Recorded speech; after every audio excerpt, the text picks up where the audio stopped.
এই নোয়াখালী জেলার আলিম উলামাগণ দ্বীনি ইলমের খেদমত শুধু নোয়াখালীতে সীমাবদ্ধ রাখেন নাই, বাংলাদেশে ছড়িয়ে পড়েছিলেন।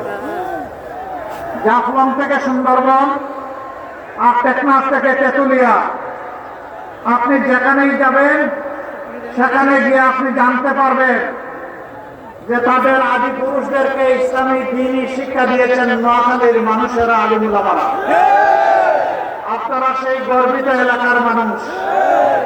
মহান আল্লাহ তাআলার দরবারে দোয়া করি, এই সমস্ত আলিম উলামা, মাদ্রাসা, মসজিদের উসিলায়, খানকার উসিলায় আল্লাহ রাব্বুল আলামিন দুনিয়ায় আপনাদের সম্মান এবং ইজ্জত আরো বৃদ্ধি করে দিন। দুনিয়ার এমন কোন সভ্য দেশ নাই যেখানে নোয়াখালীর কিছু মানুষ পাওয়া যাবে না। এটি আপনাদের কৃতিত্ব। এই এলাকার মানুষ লড়াকু মানুষ, তারা সামান্য কিছু দেখে ভয় পায় না, বরঞ্চ তারা ভয়কে জয় করতে জানে। আপনারা রিয়েলি বীর। আমি বীরদেরকে আরেকবার আমার অন্তরের অন্তঃস্থল থেকে অভিনন্দন জ্ঞাপন করছি। মহান আল্লাহ শুকরিয়া আদায় করে তাকবীর দেই। আসুন, লিল্লাহি তাকবীর, লিল্লাহি তাকবীর। সম্মানিত ভাই ও বোনেরা, বলছিলাম জুমার দিন বেশি কথা বলার সুযোগ নেই, মৌলিক কথা বলেই এরপরে লক্ষ্মীপুরের দিকে ইনশাআল্লাহ যাওয়ার চেষ্টা করবো। আল্লাহ যেন নিরাপদে পৌঁছে দেন, আপনারা দোয়া করবেন। এই ৫৬,০০০ বর্গমাইলের প্রতি ইঞ্চি মাটিকে আমরা ভালোবাসি। ১৮ কোটি মানুষের প্রত্যেককে আমরা ভালোবাসি। এই দেশে মুসলমান, হিন্দু, বৌদ্ধ, খ্রিস্টান, আমি বুঝতে পারছি এইদিকে আমার ভাইদের একটু কষ্ট হচ্ছে। সামনে মিডিয়া লোকেরা দাঁড়ায় আছে, পিছন থেকে প্রতিবাদী কণ্ঠ শুধু বলেন বসেন বসেন। আর আমি আপনাদেরকে বলি যে আপনারা বসে যান। পিছনে যারা দাঁড়িয়েছেন তারা বসে যান। তারাও তো আমাকে দেখবেন না, আপনারা মনোযোগ দিয়ে কথাগুলো শুনুন। আল্লাহ আপনাদের দিলের চোখ খুলে দিক, যাতে আপনারা দিলের চোখ দিয়ে দেখতে পারেন।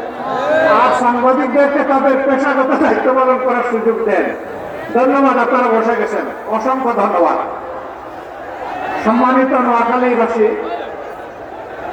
বলছিলাম যে আমরা প্রতি ইঞ্চি মানুষ আর প্রতি ইঞ্চি মাটি আর প্রত্যেকটা মানুষকে ভালোবাসি। আমরা সেই ভালোবাসার পরিচয় দেওয়ার চেষ্টা করেছি। 15.5 বছরের চরম নির্যাতিত একটা দল, যেই দলের 11 জন সিনিয়র নেতাকে 1-2 করে খুন করা হয়েছে ঠান্ডা মাথায়, যে দলের অফিসগুলা সারা সময়টা জুড়ে বন্ধ ছিল। এমনকি এই নোয়াখালীতে ওই কঠিন সময়ে 15 সালে আমি একবার এসেছিলাম। আমার 2 ঘন্টার মিটিং 57 মিনিটে আমাকে শেষ করতে হয়েছিল। কারণ কি আপনারা সব বুঝেন, আমি আর বলতে যাচ্ছি না। সম্মানিত ভাই ও বোনেরা, এরকম একটা অবস্থা পাড়ি দিয়ে আমরা যখন 5 তারিখ 1000 কর্মীকে হারিয়ে, হাজার হাজার কর্মীর পঙ্গুত্ব বরণ করার বিনিময়ে, হাজার হাজার জুলাই যোদ্ধা ত্যাগের বিনিময়ে আমরা যখন 5 তারিখ পেয়ে গেলাম, তখন আমরা উচ্ছ্বাস করি নাই, মিছিল করি নাই, স্লোগান করি নাই।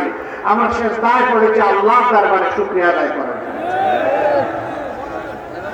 এটাই মুমিনের দায়িত্ব, এটাই দেশপ্রেমিক মানুষের দায়িত্ব।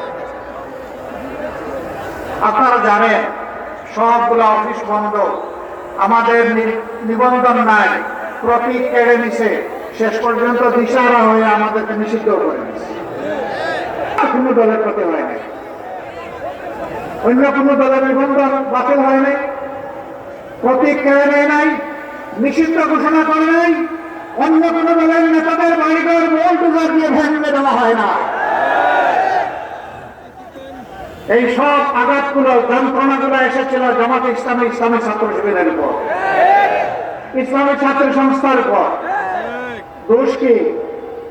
দোষ কি আল্লাহ তাআলা জানিয়ে দিয়েছেন, ওমা নাকামু মিনহুম ইল্লা ইউমিনু বিল্লাহিল আজিজিল হামিদ। এদের দোষ হলো এরা আল্লাহর পরিমাণ দিচ্ছে, আর এরা বলেছে পরম পরাক্রমশালী আল্লাহ ছাড়া কারো কর্তৃত্ব মানি না। এরা বলেছে যেহেতু আল্লাহই আমাদেরকে সৃষ্টি করেছেন, তিনি আমাদের রব, কাজে এই সমস্ত তারিফ প্রশংসা হবে আল্লাহ তাআলার। বন্ধুগণ, যারা গেট দিয়ে বের হওয়ার চেষ্টা করছেন একটু দাঁড়ান, আপনাদের মুখ না দেখলে শান্তি পাই না। আপনারা যাবেন না, কষ্ট করে এসেছেন, আমাদের কথাগুলো শুনে যান, কারণ এই কথাগুলো জনগণের কাছে নিয়ে পৌঁছে দিতে হবে আপনাদেরকে। চলে গেলে তো এটা শুনতে পারবেন না। একটু দাঁড়ান, ধৈর্য ধরুন। গেটে যারা আছেন তারা ভাইদেরকে থামতে সাহায্য করুন। কষ্ট করে রোদের মধ্যে আসেন, আর 15 মিনিট একটু থাকবেন ইনশাআল্লাহ। বন্ধুগণ, কি হলো 5 তারিখের আল্লাহ তাআলার দেওয়া এই নিয়ামত, এই নাজাত, এই মুক্তির পর আমরা এই মজলুম দলটি প্রথমেই জানিয়ে দিলাম, আমরা কারো উপর থেকে কোনো প্রতিশোধ নেব না। আমরা আমাদের কথা আলহামদুলিল্লাহ রক্ষা করেছি। আমরা আর্থিকভাবে দারুণ ক্ষতিগ্রস্ত হয়েছি, কিন্তু আমরা আমাদের সমস্ত সহকর্মী সুবিধাকে অনুরোধ করেছি যে আপনার টাকা চুরি করে নিয়ে গেছে, ওর সম্পদের দিকেও আপনি হাত বাড়াবেন না।